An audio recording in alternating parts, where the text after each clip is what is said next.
மத்தேயு 24வது அதிகாரம் 12வது வசனம், அக்கிரமம் மிகுதியாவதினால் அநேகருடைய அன்பு தணிந்து போகும் என்று சொல்லப்பட்டிருக்கு. அப்போ கடைசி காலத்தை குறித்து சொல்லப்பட்டதான தீர்க்க தரிசனமான வசனம் தான் இப்பொழுது படித்த வார்த்தை.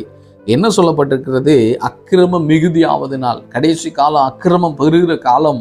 எங்க பார்த்தாலும் நம்ம ஒவ்வொரு நாட்களும், தேசங்களும், உலகங்களும், குடும்பங்களும் அக்கிரமம் பெருகி கொண்டிருக்கிறது.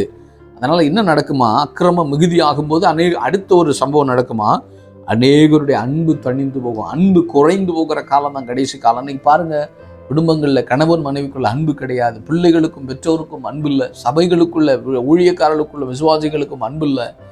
எல்லாமே ஒரு மாய்மாலமான அன்புல கணவன் மனைவின்னு சொல்லி இன்னைக்கு அநேகர் என்ன செய்து கொண்டிருக்கிறார்? மாய்மாலமான ஒரு வாழ்க்கையை வாழ்ந்து கொண்டிருக்கிறாங்க. தேவன் மேல அன்பு கிடையாது. ஏனென்று சொன்னால் கடைசி காலம், அன்பு தணிந்து போகிற ஒரு காலம், குறைந்து போகிற காலத்துல தான் நம்ம வாழ்ந்து கொண்டிருக்கிறோம். அன்புக்குரிய கர்த்தருடைய பிள்ளைகளை, நீங்களும் நானும் அறிய வேண்டும். உங்களுக்காக எனக்காக ஒருவர் கல்வாரி சிலுவையில ரத்தம் சிந்தி உங்களுக்காக எனக்காக ஜீவனை கொடுத்த ஒருவர் உங்க மேல அன்பு வைத்திருக்கிறார்.